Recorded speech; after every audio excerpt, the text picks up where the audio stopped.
திருப்பலியாக அவர் செய்த அனைத்து நன்மைகளுக்காகவும் Nathan Browning and in Kripa families and நன்றி திருப்பலியாகவும் இந்த ஒப்புக் கொடுக்கப்படுகிறது. நினைவு திருப்பலியாக நவமணி கீதா பொங்கலன், சின்னராணி அந்தோனிசாமி இவர்களுடைய நினைவு திருப்பலியாகவும் திருப்பலியில் தொடர்ந்து நாம் கொண்டாடுவோம். சகோதர சகோதரிகளை, மரணிகளை கொண்டாட நாம் தகுதி பெறும் பொருட்டு நாம் பாவங்களை ஏற்றுக்கொள்வோம்.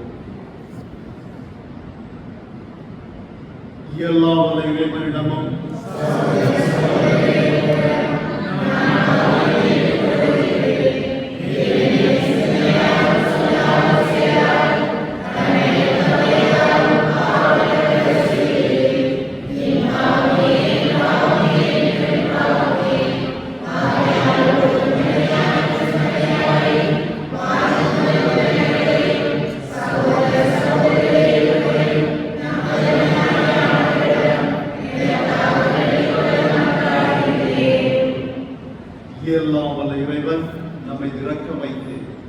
பாவங்களை மன்னித்து நம்மை நிலை வாழ்வுக்கு அழைத்து செல்வாராக. ஆண்டவரே இரக்கமாயிரும், கிறிஸ்துவே இரக்கமாயிரும், ஆண்டவரே இரக்கமாயிரும். மன்றாடுவோமாக.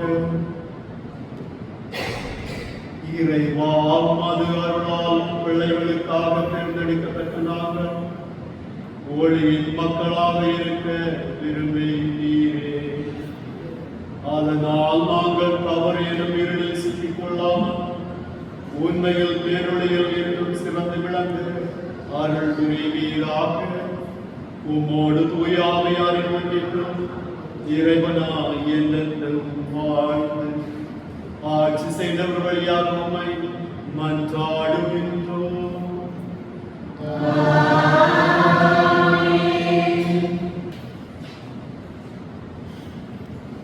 முதல் வாசகம்.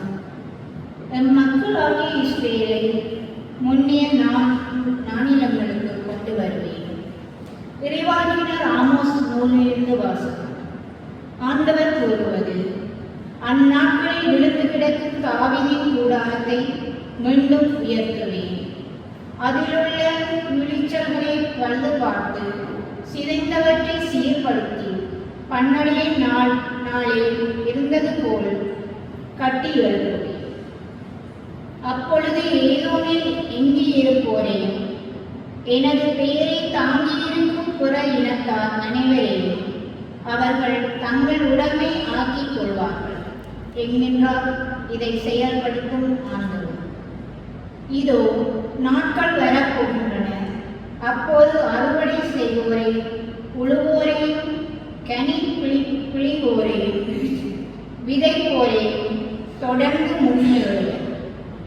மலைகள் இனிய இரசத்தை பொழியும், குன்றுகள் தோறும் அது வழிந்தோடும் என்கின்றார் ஆண்டவர். என் மக்களாகிய இஸ்ரேலை முன்னிய நானிலங்களுக்கு கொண்டு வருவேன். அவர்கள் பாழடைந்த நகர்களை திரும்ப கட்டி அவற்றில் குடியேறுவார்கள். திராட்சை தோட்டங்களை அமைத்து அவற்றின் கனிரசத்தை அருந்துவார்கள். பல தோட்டங்கள் அமைந்து அவற்றின் கனிகளை உண்பார்கள்.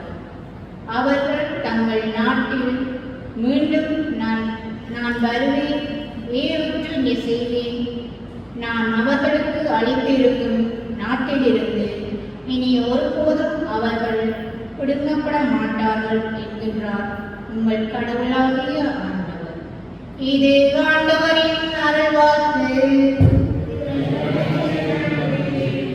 உங்கள் பதவியாக ஆண்டவர் தம் மக்களுக்கு நிறைவாழ்வை வாக்களிக்கின்றார்.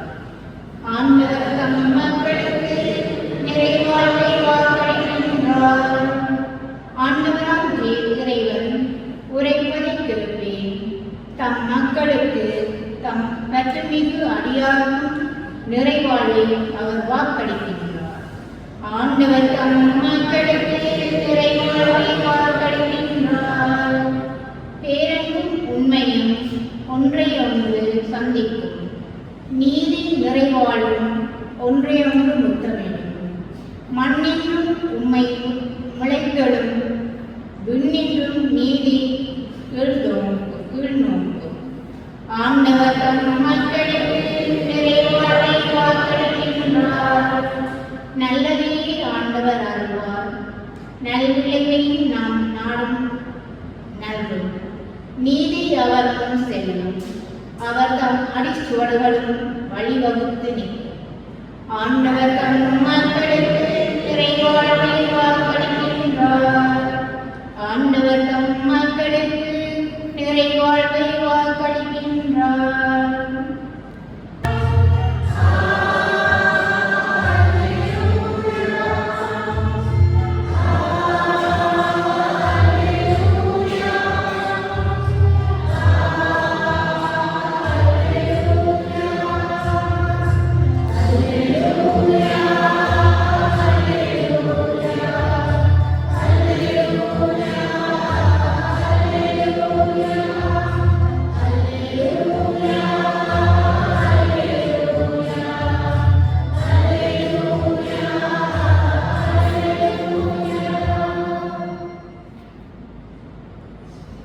ஆண்டவர்களோடு இருப்பாராக.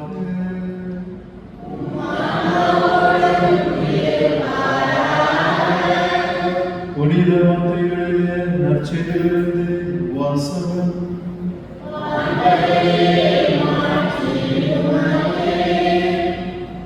மத்தேயு அதிகாரம் 9 இறை வார்த்தைகள் 14 முதல் 17.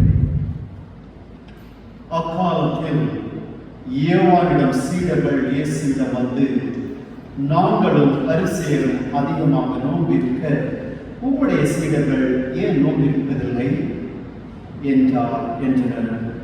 அதற்கு இயேசு அவர்களை நோக்கி, மணமகன் தங்களோடு இருக்கும் வரை மணவிருந்தினர்கள் தூக்கம் கொண்டாட முடியுமா?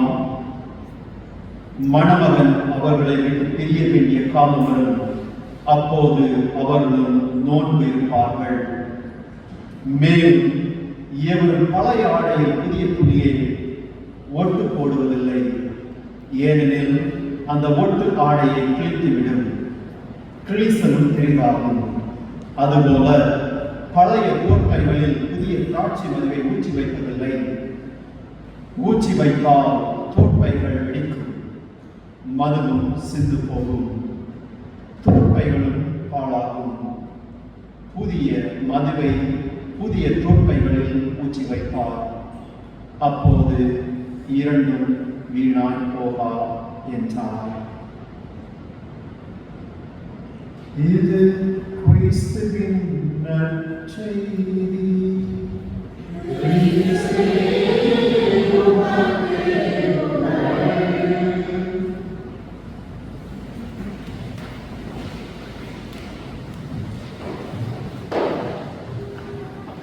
இறையேசுவில் புதிய பிரியமான சகோதர சகோதரிகளே, இன்றைய வாசகத்தில் நாம் இயேசு தன் மகிழ்ச்சியான மதம் என்ற சிந்தனையில் நாம் தொடர்ந்து தியானிப்போம்.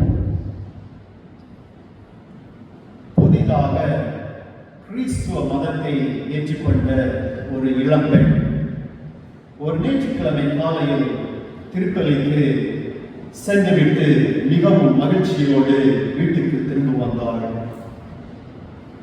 அவளை அந்த நிலையில் பார்த்த அவளுடைய தாத்தா, பெண் பிள்ளை என்றால் அமைதியாக இருக்க வேண்டும், இப்படி அசைத்துக் கொண்டே இருந்தது என்றார். பதிலுக்கு அந்த இளம்பெண் அவரிடம் எதுவும் பேசாமல் வீட்டை விட்டு வெளியே வந்தாள். வீட்டுக்கு முன்பு பல வகையான மிருகங்கள் சொல்லும்போது டொமஸ்டிக் அனிமல்ஸ், ஆடு மாடுகள் அந்த மாதிரி இருக்குது. அதை பார்ப்பதற்கு மிகவும் வருத்தத்தோடு போன்று அவர்களுக்கு தெரிந்தது. உடனே அவள் அந்த அனிமலை பார்த்து அழாதே என்றாள். அப்போது அது வருத்தத்தோடு தான் இருந்தது. இதனால் அந்த அனிமல் எப்படி மகிழ்ச்சிப்படுத்துவது என்று தெரியாமல், பின்பற்றுகிறாயா? அவள், நீ என்னுடைய தாத்தா பின்பற்றும் மதத்தையே பின்பற்றுகிறாயா? அதனால் இப்படித்தான் வருத்தத்தோடு இருக்கிறாள் என்றான். வேடிக்கையான நிகழ்வாக இது இருந்தாலும் கிறிஸ்துவை பின்பற்றும் ஒருவர் எப்போதும் மகிழ்ச்சியாக இருப்பார் என்ற சிந்தனையை தருகின்றது. இன்றைய இறைவாக்குகள் இயேசு தரும் மகிழ்ச்சியை பற்றி கூறுகின்றது. இதை குறித்து நாம் சிந்திப்போம். எப்படி திருவிவிலியம் பின்னணியில் நாம் மகிழ்ச்சியான மதம், இயேசுவின் பின்பற்றும் மதம் மகிழ்ச்சியான மதம் என்பதை பற்றி நாம் விவரிப்போம். நம்மில் ஒரு சில பேர் உண்டு, இவர்கள் ஒரு செயலை ஏன் செய்கிறார்கள், எதற்காக செய்கிறோம் என்று தெரியாமல் செய்வார்கள். ஏனோதான் செய்து கொண்டிருப்பார்கள். அதே போலதான் யூதர்கள் ஆண்டுக்கொரு பாவ கழுவாய் நாளில் நோன்பிருப்பது உண்டு. இன்னும் ஒரு சில காரணங்களுக்காகவும் அவர்கள் நோன்பிருந்தார்கள். இப்படி அவர்கள் நோன்பிருந்தாலும் மெஸ்ஸியா வருகையை முன்னிட்டு நோன்பிருந்தார்கள்.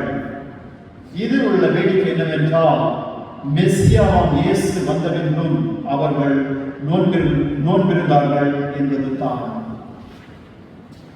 இதைவிடவும் வேடிக்கையான ஒரு செயல் என்னவென்றால், யூதர்களில் இருந்த பரிசேயர்களும் இயேசுவிடம் தங்களும் பரிசேயர்களும் மிகுதியாக நோன்பிருக்க உம்முடைய சீடர்கள் ஏன் நோன்பிருப்பதில்லை என்று கேட்டதுதான். அப்போதுதான் இயேசு, மணமகன் தங்களோடு இருக்கும் வரை மனவிருந்தினர் துக்கம் கொண்டாட முடியுமா என்று கேட்டார். இவ்வாறு இயேசு தன்னை மணமகன் என்று குறிப்பிட்டு இவ்வுலகிற்கு நான் துக்கத்தை அல்ல மகிழ்ச்சியை தான் கொண்டு வந்தேன் என்றார்.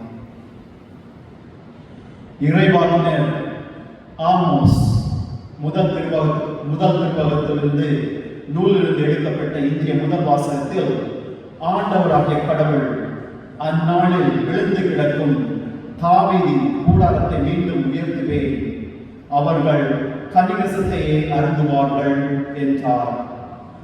பாபிலோனியர்களின் படையெடுப்பில் உருகுலைந்து போயிருந்த யூதாவை மீண்டுமாக உயர்த்துவேன் என்று ஆண்டவர் கூறுவது கிறிஸ்துவின் வழியாக நிறைவேறுகிறது. ஏனெனில் இயேசு தனது வருகையில் இவ்வுலகிற்கு மகிழ்ச்சியை கொண்டு வந்தார். இயேசு தன் மகிழ்ச்சி நம்மோடு என்றும் தங்கியிருக்க அவரது வழியில் நடப்போம். ஒரு சில சிந்தனைகளை உங்களுக்கு முன் வைக்கின்றேன். ஆண்டவரோடு ஒன்றிருப்பவர் மகிழ்ச்சியாக இருக்கின்றார். மகிழ்ச்சியே கிறிஸ்துவின் அடிநாதம். தூக்கத்தோடு இருப்பவர் சாத்தானின் மகன். மகிழ்ச்சியோடு இருப்பவரே ஆண்டவரின் மகன். அந்த இறை வார்த்தைகள் யோவான் அதிகாரம் 15:11 என்று கூறுகிறது. என் மகிழ்ச்சி உங்களுக்குள் இருக்கவும் உங்கள் மகிழ்ச்சி நிறைவு பெறவுமே இவற்றை உங்களிடம் சென்றேன் என்பார் இயேசு. எனவே மகிழ்ச்சியாக உற்சாகிக்கும் ஆண்டவர் இயேசுவின் வார்த்தையை நாம் வாழ்வாக்கி இறையருளை நிறைவாக பெறுவோம். தொடர்ந்து இத்திருப்பலியில் நிறைந்து மன்றாடுவோம். தொடர்ந்து ஜெபிப்போம். ஆமென். அனைவரும் எழுந்து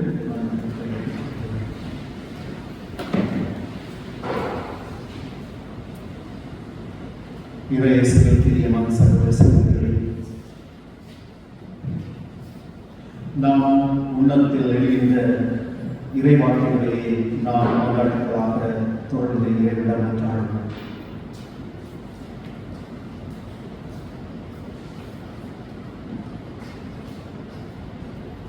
உங்கள் பதில் ஆண்டவரே எங்கள் மன்றாட்டை கேட்டருளும்.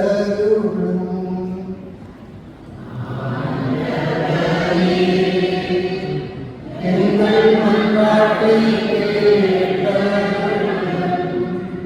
வழிநடத்தும் தெய்வமே இறைவா, எம் திருத்தந்தை, ஆயர்கள், அருட்தந்தையர்கள், துறவரத்தார், பொதுநிலையினர் அனைவரும் நம் ஆண்டவரின் இயேசு கிறிஸ்துவின் துணையுடன் திரு அவையை வழிநடத்த தேவையான ஆற்றலை அளித்தருள வேண்டும் என்று இறைவா உம்மை மன்றாடுகின்றோம்.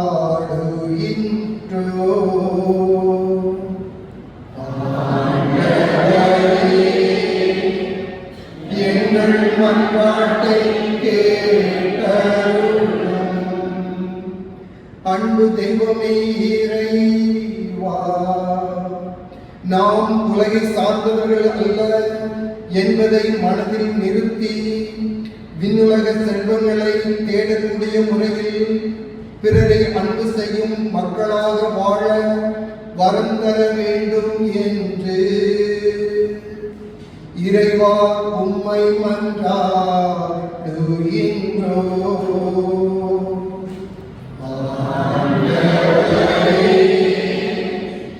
எங்கள் மன்றாட்டை கேட்டருளும். உறவினை நாடி வந்த தெய்வமே இறைவா, இன்றைய உலகில் உறவுகளின் பாசம், அக்கறையும் மதிப்பும் குறைந்து கொண்டே இருக்கின்றது. நான் என்ற எண்ணம் அகன்று உறவுகளை மதித்து அன்பு கொண்டு வாழும் மனதினை தந்தருள வேண்டும் என்று இறைவா உம்மை மன்றாடுகின்றோம்.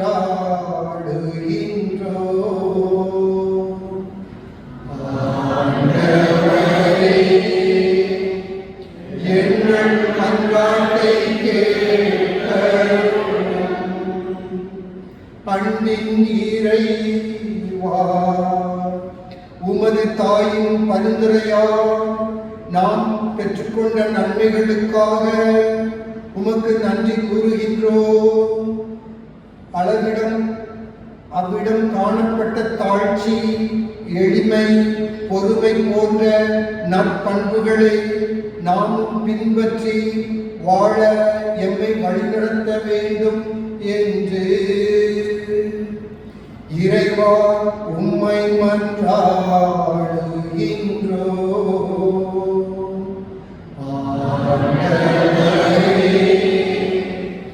எங்கள் மன்றாட்டை கேட்டருளும்.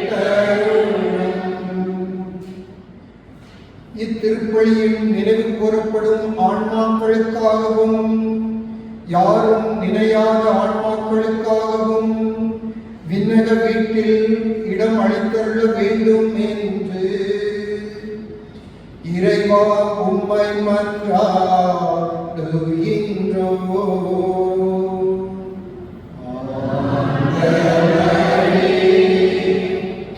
எங்கள் மன்றாட்டை கேட்டருளும். இது கிறிஸ்து வழியாக உம்மை மன்றாடுகின்றோம்.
இறைவா, நீரே அருள்கூர்ந்து ஏற்படும் செய்யும் உமது மறைநிகழ்வுகள் எங்களுக்கு நற்பயன் அளிக்க உம்மை வேண்டுகின்றோம். அதனால் எங்கள் படையில் புனித காணிக்கைகள் உமக்கு ஏற்றனவா இருப்பனவாக எங்கள் ஆண்டவராகிய கிறிஸ்து வழியாக உம்மை மன்றாடுகின்றோம்.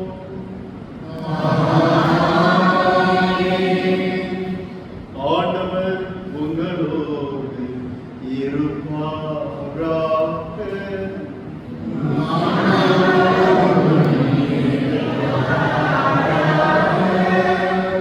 இதயங்களை மேலே எழுப்புங்கள்.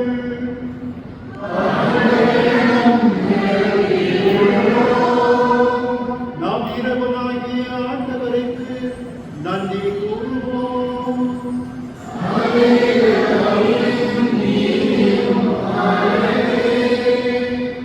ஆண்டவரே, தூயவரான தந்தையே, என்றுமுள்ள எல்லாம் வல்ல இறைவா, எந்நாளும் இவ்விடத்தில் நாங்கள் உமக்கு நன்றி செலுத்துவது மெய்யாகவே தகுதியும் நீதியுமாகும், எங்கள் கடமையை மீட்புக்குரிய செயலுமாகும். உம்முடைய அன்பு திருமகன் வழியாக நீர் மனித இனங்களை படைத்தது போல மிகுந்த கனிவிரக்கத்தால் அவற்றை புதுப்பித்து திருவுள்ளமானீர். ஆகவே படைப்புகள் அனைத்தையும் உமது பணிபுரிகின்றன. மீட்பு அடைந்தோர் அனைவரும் உம்மை ஏற்றவாறு புகழ்கின்றனர். உம்முடைய புனிதர்களும் ஒரே இதயத்தோரால் உம்மை போற்றுகின்றனர். எனவே வானதூதர்கள் அனைவரோடும் சேர்ந்து நாங்கள் உம்மை கொண்டாடி மகிழ்வுடன் எப்பொழுது அறிக்கையிட்டு பாடுவதாவது: தூய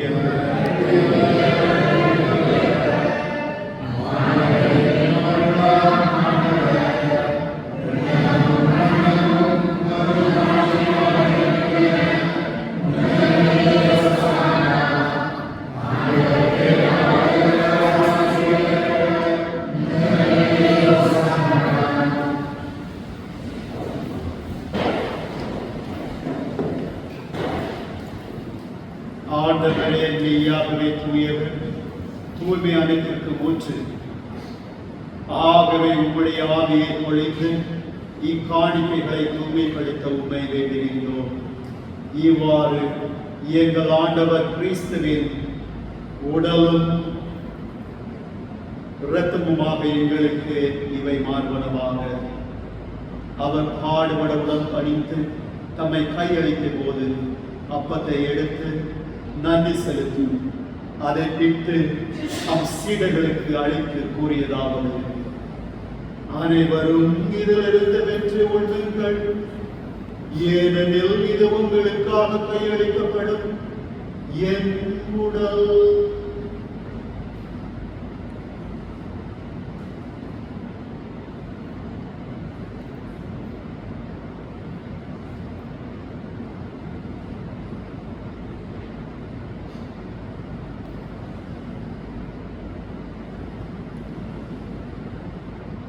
அவ்வண்ணமே இரவு விருந்தி அருந்தியவின் கீணத்தையும் எடுத்து மீண்டும் உமக்கு நன்றி கூறி அதை சீடர்களுக்கு அளித்து அவர் கூறியதாவது: அனைவரும் இதிலிருந்து வெற்றி பருகுங்கள், ஏனெனில் இது புதிய நிலையான உடன்படிக்கைக்குரிய இரத்தத்தின் கிண்ணம். இது பாவ மன்னிப்புக்கென்று உங்களுக்காகவும் பலருக்காகவும் சிந்தப்படும். இதை என் நினைவாக செய்யுங்கள்.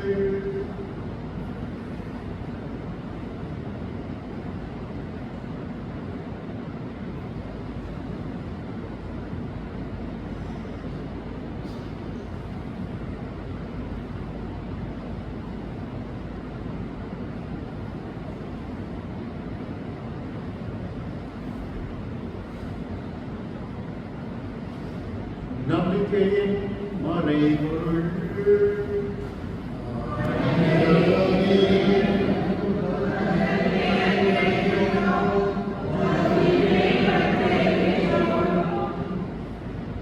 ஆகவே ஆண்டவரே, நாங்கள் கிறிஸ்துவின் இறப்பினையும் உயிர்ப்பினையும் நினைவு கூர்ந்து வாழ்வுதல் மப்பத்தை மீட்பளிக்கும் கிண்ணத்தையும் உமக்கு ஒப்புக்கொடுக்கின்றோம். உம் திருமண் என்று உமக்கு ஊழியக்குரிய தகுந்தவர்களை எங்களை ஏற்றுக்கொண்டே, எனவே உமக்கு நன்றி செலுத்துகின்றோம். மேலும் கிறிஸ்துவின் உடலிலும் இரத்தத்திலும் பங்கு கொள்ளும் எங்களை தூய ஆவியார் வந்து சேர்க்க வேண்டும் என உண்மை தாழ்மையுடன் மன்றாடுகின்றோம். ஆண்டவரே, உலகெங்கும் பரவியிருக்கும் உமது திரு அவையை நினைவு கூர்ந்தருளும். எங்கள் திருத்தந்தை பிரான்சிஸ், எங்கள் ஆயர் பிரான்சிஸ், லேயோ, எல்லா திருநிலையினர் ஆகிய அனைவரோடும் உமது திரு அவை அன்பில் நிறைவு பெற செய்தருளும். நீர் இவ்வுலகிலிருந்து உம்மிடம் அழைத்துக் கொண்ட உன் அடியாராகிய நவமணி, கீதா, பொங்கலோ, சின்னராணி அந்த விசாமி அவர் அடியாரை நினைவு கூர்ந்தருளும். உன் திருமகனோடு அவரது இறப்பில் இணைக்கப்பட்டிருந்த இவர்கள் உயிர்ப்பிலும் அவரை போல இருக்க செய்தருளும். மேலும் உயிர்களும் எதிர்நோக்குடன் உயிர் கொள்ளும் எங்கள் சகோதர சகோதரிகளையும் இறந்தோர் அனைவரையும் இரக்கத்துடன் நினைவு கூர்ந்து உமது திருமக ஒளியினுள் ஏற்றருளும். எங்கள் ஆண்டவர் மீது இரக்கமாயிரும். கடவுளின் கன்னித்தாயான புனித மரியா, அவருடைய கணவரான புனித யோசேப், புனித திருத்தூதர்கள், இவ்வுலகில் உமக்கு உகந்தவராயிருந்தோர் ஆகிய புனிதர் அனைவருடன் நாங்கள் இறைவாழ்வில் பங்கு கொள்ளும் தகுதி பெற்று உம் திருமகன் இயேசு கிறிஸ்து வழியாக உம்மை புகழ்ந்தேற்று வரமருள உம்மை மன்றாடுகின்றோம்.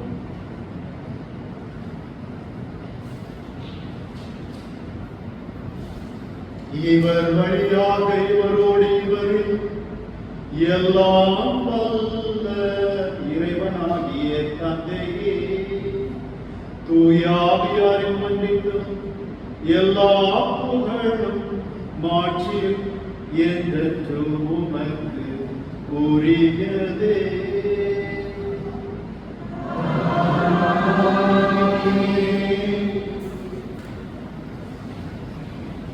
மீட்பரின் கட்டளையால் கற்பிக்கப்பட்டு இறப்பெழுதியால் முயற்சி பெற்று நாம் நாடுவோம்.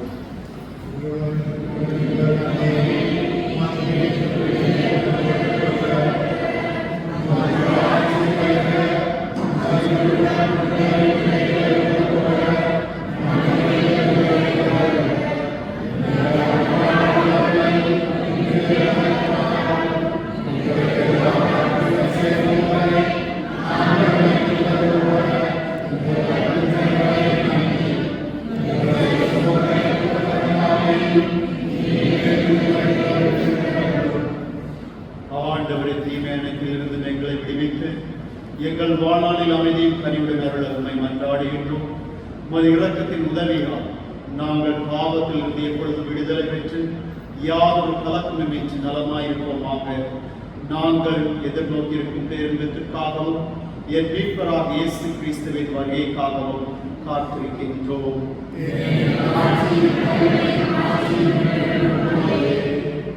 ஆண்டவரே இயேசு கிறிஸ்துவை, அமைதியை உங்களுக்கு விட்டு செல்கின்றேன், என் அமைதியை உங்களுக்கு அளிக்கின்றேன் என்று திருத்தூதர்களுக்கு வழிந்தீரேன். எங்கள் பாவங்களை பாராமல் உமது திரு அவை நம்பிக்கையை கண்ணோக்கி உமது திருவுளத்திற்கேற்ப அதற்கு அமைதியும் ஒற்றுமையும் அருள்தருவீராக. என்றென்று வாழ்ந்து ஆட்சி செய்கின்றவர் நீரே. ஆண்டவருடைய அமைதி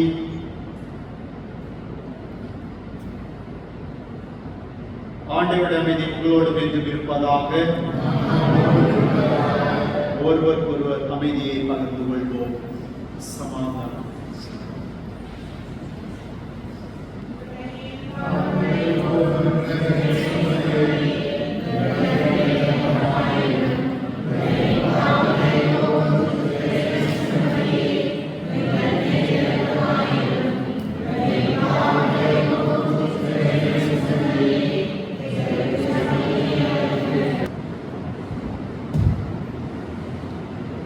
இதோ இறைவனின் செம்மறி, இதோ உலகின் பாவங்களை போக்குபவர். செம்மறியின் விருந்துக்கு அழைத்து பெற்றோர் பேர் பெற்றோர்.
அறிவிப்பு. மண்டைத்தீவு புனித பேதுருவானவர் ஆலயத்தின் திருநாள் கனடா வாழ் மண்டைத்தீவு மக்களால் ஜூலை 27, 11:30 மணிக்கு 11:30 கொண்டாடப்பட உள்ளது. இவ்வாலயத்தில் நடைபெறும் இத்திருப்பலியில் அனைவரையும் கலந்து கொள்ளுமாறு அன்புடன் அழைக்கின்றேன். இப்படிக்கு பால்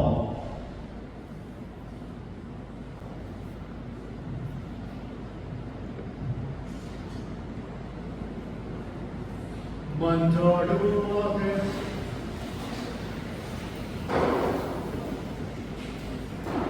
ஆண்டவரே, நாங்கள் ஒப்புக் கொடுத்த உணவாக உட்கொண்ட இப்புனித பலிபொருளை எங்களுக்கு வாழ்வளிக்க உம்மை வேண்டுகின்றோம். இவ்வாறு நாங்கள் முடிவில் வாழ்வினோம் உம்முடன் ஒன்றிணைக்கப்பட்டு என்று நிலத்திருக்க கனிதர அருள்வீராக. என்றென்றும் வாழ்ந்து ஆட்சி செய்கின்ற வழியாக உம்மை மன்றாடுகின்றோம்.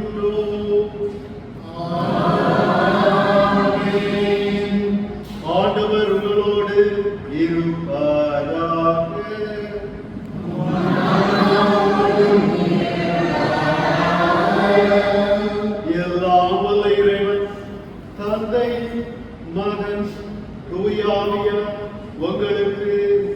ஆசியை வழங்குவாராக. சென்று வாருங்கள்.